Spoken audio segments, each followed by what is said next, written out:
Shalom, peuple de Dieu, mesdames, mesdemoiselles, messieurs, que Dieu vous bénisse là où vous êtes.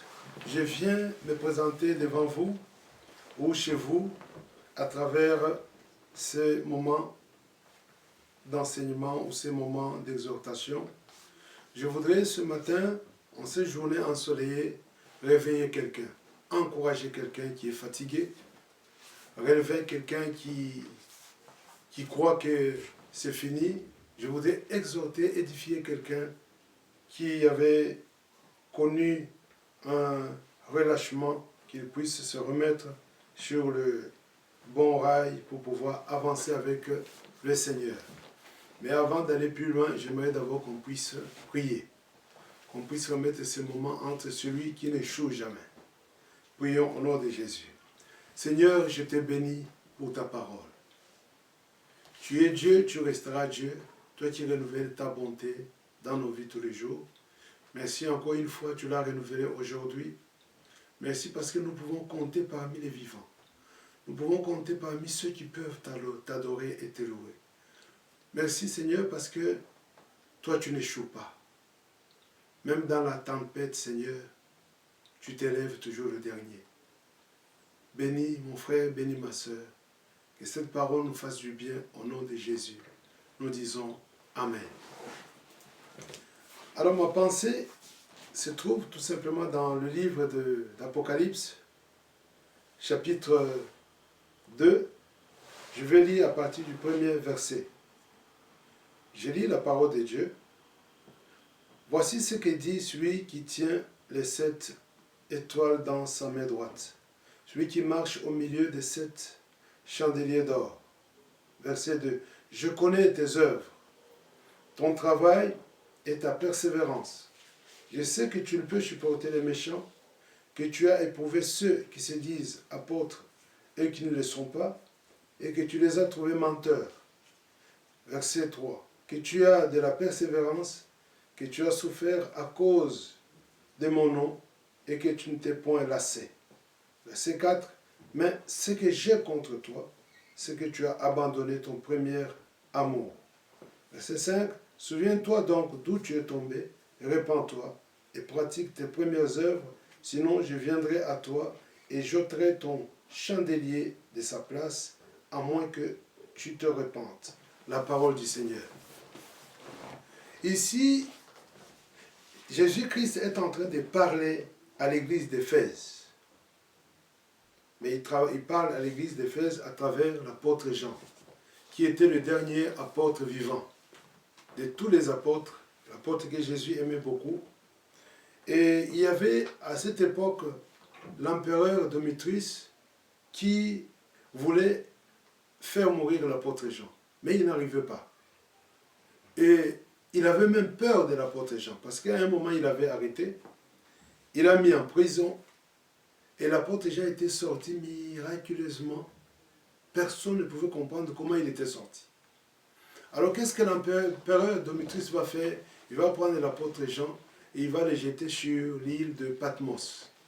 L'île de Patmos, qui est une île où il y avait des bêtes féroces, où il y avait une prison et personne ne pouvait sortir, personne ne pouvait sortir vivant, où on envoyait les prisonniers condamnés à mort, des prisonniers, des méchants prisonniers, des assassins.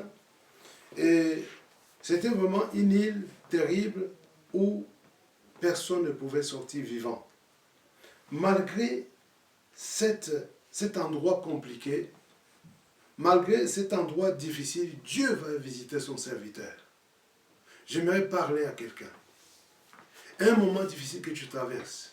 Dans une prison peut-être où tu te trouves, prison des paroles, prison de la famille, prison peut-être des pensées, mais Christ est capable de te visiter au nom de Jésus.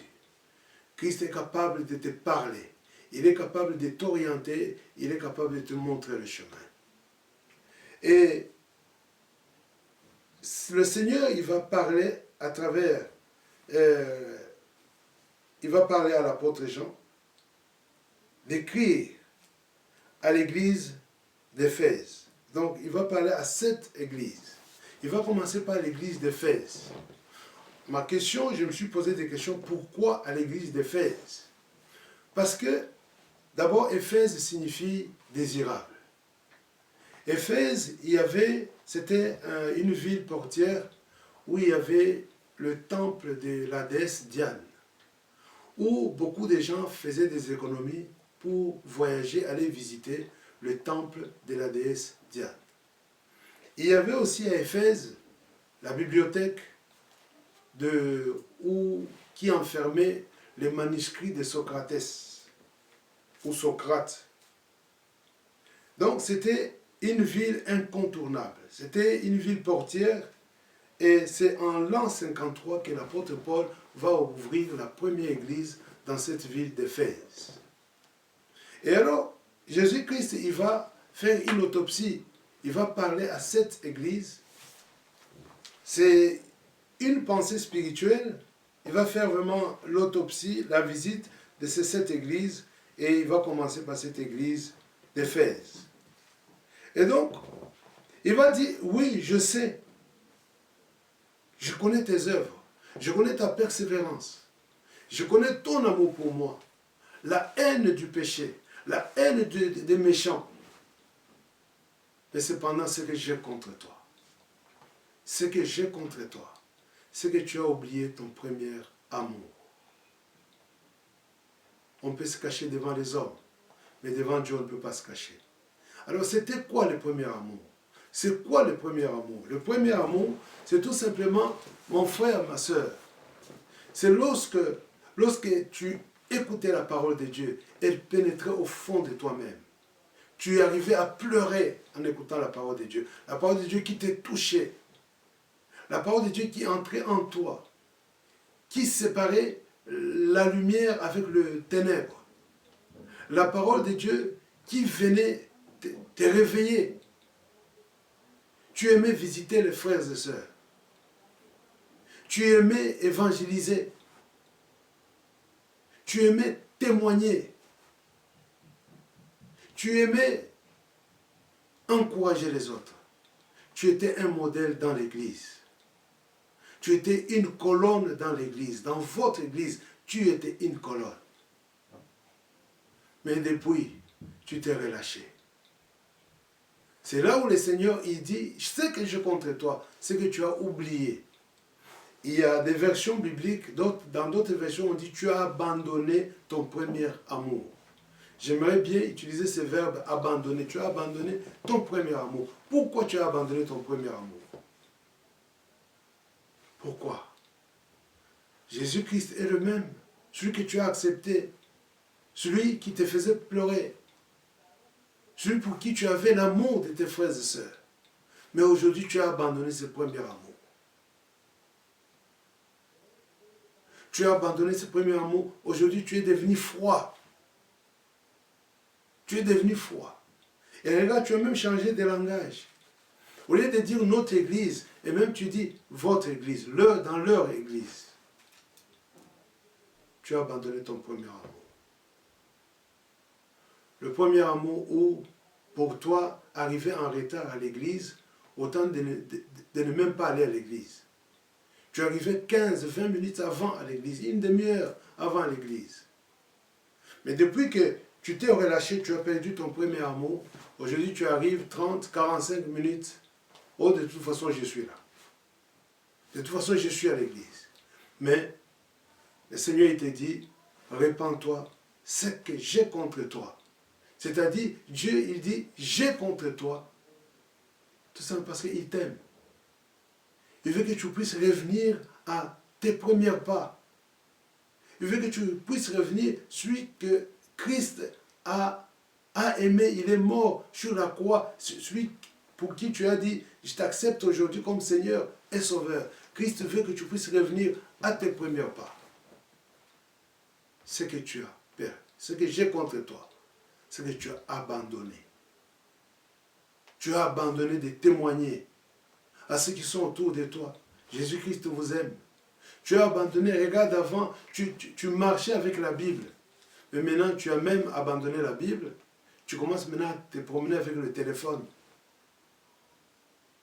Tu as oublié ton premier amour. Regarde, Tu avais l'habitude, lorsque on condamnait, lorsqu'on critiquait tes frères et sœurs, tu étais là, tu t'opposais, tu défendais. Mais depuis que tu as abandonné ton premier amour, toi aussi tu commences à assister, tu commences aussi à assister et puis à critiquer aussi tes frères et sœurs comme les autres. Lorsqu'on critiquait tes responsables de l'église, tu condamnais, tu t'opposais à cela. Mais aujourd'hui, toi aussi, tu commences à critiquer les responsables de l'église. Lorsqu'on parlait mal de ton pasteur, tu étais là, tu t'opposais, tu condamnais. Aujourd'hui, toi aussi, tu t'es mis à parler mal de ton pasteur, de la maman pasteur. Mais le Christ, il te dit, ce que j'ai contre toi, c'est que tu as abandonné ton premier amour. C'est que tu as abandonné. Il dit, répands-toi. Sinon, je viendrai et j'ôterai le chandelier, ton chandelier de sa place, à moins que tu te répandes. J'aimerais qu'on puisse lire encore 1 Corinthiens, chapitre 13, que nous connaissons aussi, où on nous parle de l'amour. 1 Corinthiens, chapitre 13. La Bible dit ceci, à partir du premier verset. 1 Corinthiens, chapitre 13. Quand je parlerai les langues des hommes et des anges, si je n'ai pas l'amour, je suis un airain qui résonne ou une cymbale qui retentit. Et quand j'aurai le don de prophétie, la science de tous les mystères et toute la connaissance, quand j'aurai même toute la foi jusqu'à transporter des montagnes, si je n'ai pas l'amour, je ne suis rien. Et quand je distribuerai tous mes biens pour la nourriture des pauvres, quand je livrerai même mon corps pour être brûlé, si je n'ai pas l'amour, cela me sert à rien. 4. L'amour est patient. Il est plein de bonté. L'amour n'est point envieux. L'amour ne s'évente point. Il ne s'enfle point d'orgueil. Il ne fait rien de malhonnête. Il ne cherche point son intérêt. Il ne s'irrite point. Il ne soupçonne point le mal. Il ne se réjouit point de l'injustice, mais il se réjouit de la vérité. Il excuse tout, il croit tout, il espère tout, il supporte tout. La parole du Seigneur. Voilà ce que tu as abandonné. Regarde ce que tu supportais. Aujourd'hui, tu ne supportes plus. Regarde ce que tu pouvais croire. Aujourd'hui, tu ne crois plus. Mais est-ce que la Bible a changé? Non, la Bible n'a pas changé. Est-ce que Jésus a changé? Non, Jésus n'a pas changé. Mais c'est toi qui as changé. C'est toi qui as changé. Jésus, il dit ceci dans Hébreux 6, 10, il dit, Dieu n'est pas injuste pour oublier ce que tu fais. Peut-être que tu es resté longtemps à attendre de voir la main de Dieu et que cela n'arrive pas. Persévère, il est fidèle, il se manifestera. Peut-être que tu as attendu, peut-être une guérison, peut-être quelque chose qui t'a refroidi. Je te dis qu'il est le maître des temps et des circonstances. Peut-être tu croyais que la vie chrétienne, c'est une vie en rose. Non, détrompe-toi, ce n'est pas une vie en rose. Même Christ lui-même, il était entouré des gens qui le combattaient. Les pharisiens le combattaient nuit et jour. Toujours à le mettre à l'épreuve. Et toi aussi, tu es entouré des gens, tout le monde ne t'aimera pas. Mais attention aussi, tout le monde ne t'aimera pas. Il y a aussi des gens qui vont t'aimer, des gens qui vont t'apprécier. Cela fait partie de la vie. Christ, il est passé par là. Nous aussi, nous devons passer par là. Mais cependant, le Seigneur, il t'a dit, répands-toi, reprends ton premier amour que tu as abandonné. Reprends ton premier amour que tu as abandonné. Regarde, tu venais en semaine à l'église. Tu venais le dimanche. En semaine, tu participais aux réunions. Mais maintenant, même en semaine, tu ne viens plus aux réunions. Tu as laissé la semaine aux autres, mais toi, tu viens que le dimanche. Et le dimanche, tu viens en retard. Ce que j'ai contre toi, tu as abandonné ton premier amour. Tu étais le premier soutien de l'église. Tu étais le premier partenaire de l'église. Mais depuis, tu as abandonné le partenariat. Le Seigneur il t'a dit, ce que j'ai contre toi, tu as abandonné ton premier amour. Reprends ton premier amour. Il est le même. celui que tu as connu, celui pour qui tu pleurais, il est le même. Il n'a pas changé. Il est fidèle. Reprends ton premier amour. La Bible nous dit, où nous venons de lire dans 1 Corinthiens chapitre 13, il dit, même lorsque tu parlerais les langues des anges, mais si tu n'as pas l'amour, tu es rien. Même lorsque tu donnerais ton corps à être brûlé, si tu n'as pas l'amour, tu es rien. Regarde, même dans ton couple, tu étais le premier à encourager ton époux. Tu étais le premier à pouvoir encourager, à pouvoir soutenir. Tu supportais. Mais depuis, tu ne supportes plus ton mari. Mon frère, tu étais le premier à soutenir ta femme. Mais depuis que tu as abandonné ton premier amour, tu ne supportes plus ta femme. Même tes propres enfants, tu ne les supportes plus. Le Seigneur qui voit tout, il dit, ce que j'ai contre toi, c'est que tu as abandonné ton premier amour. Tu étais un modèle dans l'église. Tout le monde venait vers toi. Tu étais une référence dans l'église. Tout le monde venait vers toi. Tu étais la colonne dans l'église. Tu étais incontournable dans l'église. Mais depuis, tu es en train de t'effacer. Le diable, il est rusé. Le diable, il nous fait changer nos destinées. Il nous conduit dans les destinées qui ne sont pas les nôtres. Le diable, il nous désoriente. La bénédiction se trouve là, dans cette église où tu es. Mais le diable, il est en train de te désorienter pour te faire passer à côté de la bénédiction. La bénédiction se trouve là où tu es. C'est là où se trouve ta bénédiction. Et ce que le Seigneur te dit, il te dit, ce que j'ai contre toi. Tu as abandonné ton premier amour. Tu as abandonné, tu risques d'abandonner ta bénédiction au bénéfice du diable. La Bible nous dit, l'amour est patient, le verset 4. Où est ta patience? Tu as perdu toute patience. Il est plein de bonté. L'amour n'est point envieux. L'amour ne se vante point. Regarde dans ton langage, quand j'étais. Quand j'étais. Mais oui, quand tu étais. Mais aujourd'hui, tu es où tu es aujourd'hui. Pourquoi tu ne fais pas ce que tu étais avant? Pourquoi tu ne prends pas les bons exemples que tu avais auparavant? Mais où est-ce que tu es aujourd'hui? Aujourd'hui, il te dit, répands-toi aujourd'hui. Verset 5, il ne fait rien de malhonnête. Il ne cherche point son intérêt. Il ne s'irrite point, il ne soupçonne point le mal. Regarde aujourd'hui dans ton langage, c'est toujours moi, moi, moi. Même ce n'est plus les autres. Aujourd'hui, c'est moi, moi, toujours moi. Son propre intérêt. Tu ne cherches plus l'intérêt de Christ, mais maintenant c'est ton propre intérêt, toujours moi. Le verset 6, il dit, il ne se réjouit point de l'injustice, mais il se réjouit de la justice, de la vérité. 7, il excuse tout, il croit tout, il espère tout, il supporte tout. Aujourd'hui, mon frère, tu es devenu rancunier. Aujourd'hui, tu es devenu orgueilleux. Aujourd'hui, tu es devenu celui qui soupçonne le mal, qui voit le mal partout. Pourquoi? Tu as abandonné ton premier amour. Le Seigneur te dit, répands-toi. Répands-toi. Nous sommes des passagers sur cette terre. Nous sommes des voyageurs sur cette terre. Demain, nous partirons. Pratique les bonnes choses. Pratique les bonnes œuvres. Dieu n'est pas injuste pour oublier ton amour pour lui.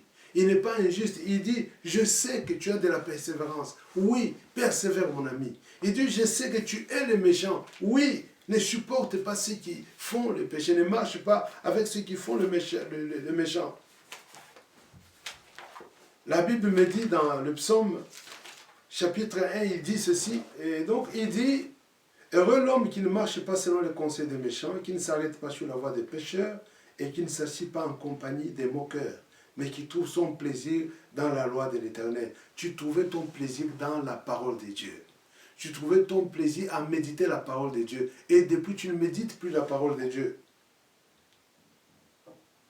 Qui la médite jour et nuit. La Bible dit, il est comme un arbre planté près d'un courant d'eau, qui donne son fruit en sa saison et dont le feuillage ne se flétrit point. Tout ce qu'il fait lui réussit. Mon ami, pratique les bonnes œuvres. Reprends ton premier amour. Reprends ton premier amour. Ne te laisse pas décourager par l'ennemi. Ne te laisse pas décourager par le diable. C'est tout ce qu'il fait. Il vient pour mettre des choses dans ton cœur pour qu'il puisse te détourner de ta bénédiction, qu'il puisse te détourner du chemin du Seigneur. Mais le Seigneur dit, ce que j'ai contre toi, c'est que tu as abandonné. Pourquoi tu abandonnes? Le Seigneur ne t'a pas abandonné. Il dit, il est avec toi tous les jours jusqu'à la fin des temps. Pourquoi toi tu veux abandonner? Aujourd'hui, le Seigneur, il te parle. Relève-toi, relève la tête. Nous allons prier. Dieu ne parle pas en vain. Dieu, il te parle, toi qui me suis. Et je te prie de partager cette vidéo, et surtout de pouvoir t'abonner aussi sur notre chaîne YouTube Assemblée évangélique Métanoïa Sion et de cliquer sur le cœur. Dieu te bénira. Nous allons prier, mon ami. Dieu, il t'aime, c'est pour cela qu'il t'a parlé aujourd'hui. Il te dit, ce que j'ai contre toi, c'est que tu as abandonné, c'est que tu as oublié, c'est que tu as laissé ton premier amour. Répands-toi. Tu vas fermer les yeux et nous allons. Seigneur, notre Dieu, merci pour ta parole. Ta parole est vie. Ta parole est la lumière. Tu as dit, l'homme ne vivra pas que de pain, mais de toute parole qui sortira de ta bouche. Je viens devant toi abandonner mon frère et ma soeur. Père, tu dis ce que j'ai contre toi, ce que tu as abandonné, ton premier amour. Papa, peut-être mon frère a abandonné. Il a oublié. Nous avons abandonné, nous avons oublié, nous avons laissé tomber ce que nous faisions. Nous nous sommes engagés dans l'église. Nous étions engagés dans l'église pour travailler, pour nettoyer, pour te servir dans tous les domaines. Mais depuis un certain moment, Seigneur, il y a eu une froideur dans notre cœur. Nous avons tout abandonné, nous avons tout laissé tomber. Seigneur, aujourd'hui, tu nous dis de nous relever. Tu nous dis de nous réveiller et de pratiquer les premières œuvres et de pratiquer surtout les bonnes œuvres. Tu dis, tu n'es pas un homme pour oublier, ni un fils d'homme pour te repentir. Tu veilles sur ta parole. Tu dis, tu n'es pas injuste pour oublier ce que nous faisons. Tu ne seras pas injuste pour mon frère. Tu ne seras pas injuste pour ma soeur, pour oublier l'engagement qu'il a pour toi. Seigneur, bénis mon frère, bénis ma soeur, que cette parole nous parle, que cette parole nous redresse, que cette parole retentisse au fond de notre cœur, que nous puissions reprendre notre premier amour avec toi. Tu as dit, tu viendras, si nous ne le faisons pas, tu viendras ôter, Seigneur, le chandelier. Nous ne voulons pas que tu nous enlèves le Saint-Esprit, que le Saint-Esprit puisse nous conduire, puisse nous guider nuit et jour, au nom de Jésus, notre souverain sacrificateur. Nous disons Amen, Amen, Amen. Que le Seigneur vous bénisse. Soyez bénis.